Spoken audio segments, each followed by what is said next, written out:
Welcome to Mobility Work 4. Now, at this point, you'll have 3 different ones, including today, which will be 4, that you can intertwine. You can do these warm-ups as individual, or you can start picking exercises based on the space that you have, the location that you're at, and intertwine them. Mainly what you're focusing on is that you're hitting different aspects of your body, meaning neck, rotator, back, hips, ankles, and wrists. Okay, so you can intertwine these over your life. Today we're going to start with our circles we've done before with the arm. What we're going to do is we're going to make it a little more advanced today, so we're focusing on coordination as well as balance.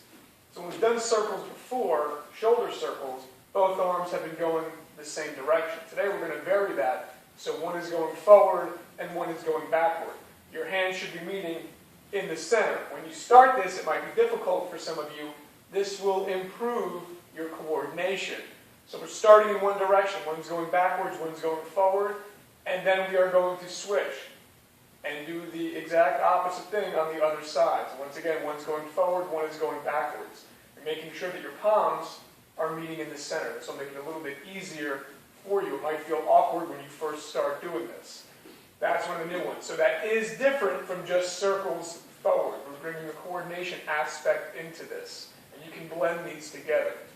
From that position, we're going to the wrists, individualized wrist circles. Once again, we've done them joined before. Now we're going to take them separately. They can be going at 2 different paces.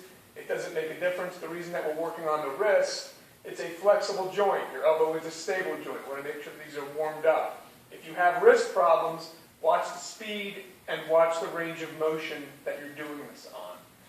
Now for the next exercise, I'm using a kettlebell. You want something that kind of has this kind of form, something that you can kind of fit in your hand comfortably. If it's too big, it's not going to work for this exercise. This is what's known as hot potato. It's a good nervous system stimulant. It'll get you pretty much active for the rest of the workout. All you're doing, keeping these in very close, we're not taking it out wide. You're just passing it hand to hand. All right, nice and controlled. You can speed this up. As you get a little more comfortable with it, make sure it's a weight you can handle. You can move your feet as you're doing it. Once again, coordination is being brought into play. Do not create large gaps so you're trying to pass it. You want it nice and close so you have control. If you lose control, your other hand can come in to help you. You don't want to drop this on your foot. I suggest something that's light. I don't suggest using a dumbbell. Small kettlebells work. Small weight balls work. Even a can, if you have canned goods in your home, you can use that. It's more or less to just kind of rev up the nervous system. Okay? In that position, we're still going to use the same weight. You can use something lighter. You can stay with the weight. I do not suggest something heavy. A ball would work as well, such as a medicine ball or something that's even lighter than that. For this exercise, we're starting to bring in the back. What's happening is we're coming up the side and down the center. Whatever you're using, keep it in close. We don't want our arms elongated out like so. So we're keeping this in nice and tight.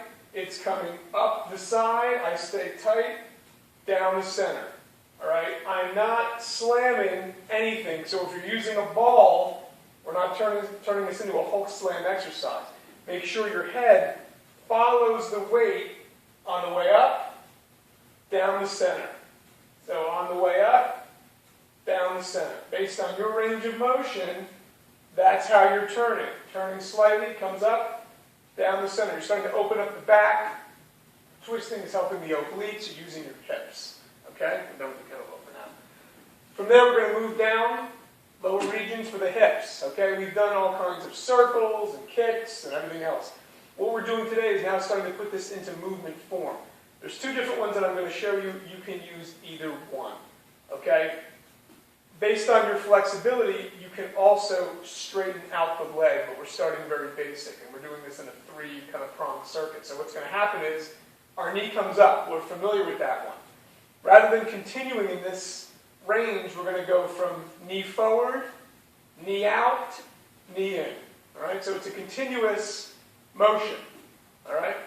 It's warming up the hip on different angles. If you get better, you can straighten the leg out. Out, back in. Make sure it's a range you can handle. You don't want to pull your back doing that exercise. We'd be doing the same thing on the opposite leg. So it's forward, out, in. Forward, out, in. If you're starting this exercise, start just using your knee.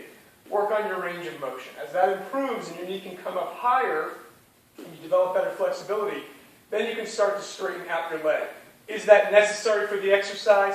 No. Mainly we're focusing on warming up the hip. As you start to straighten out the leg, you're going to notice a lot more of your hamstrings being brought into play. I want you focusing on the warm-up. This is not ballistic stretching, okay? If you're not a fan of that one, or you have balance issues to where you can't stand stable, because you'll notice you're not holding on to anything because of your leg, the revolution that it's doing.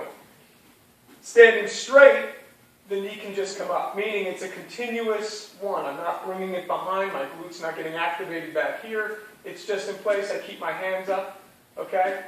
To vary the angle that we're working on for the hip, I'm then going to turn my body sideways. I'm facing you, all right? For this position, my one foot's forward, I'm almost in an L. You shouldn't forget that positioning, or a back stance. Different people have different names for it. Since my now hip is open, my knee is still coming up. So we're hitting it on different angles. Forward, lateral, and we're doing nice control. So bring your knee up based on the range of motion that works for you. It's not rapid fire. You want to go at a pace that works. You want to bring it up to a height that works. Do not try to compensate and start leaning back to get your knee higher.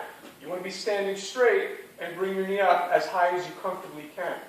All right? Same thing on the opposite side. It's a very, very short motion, so it works for you.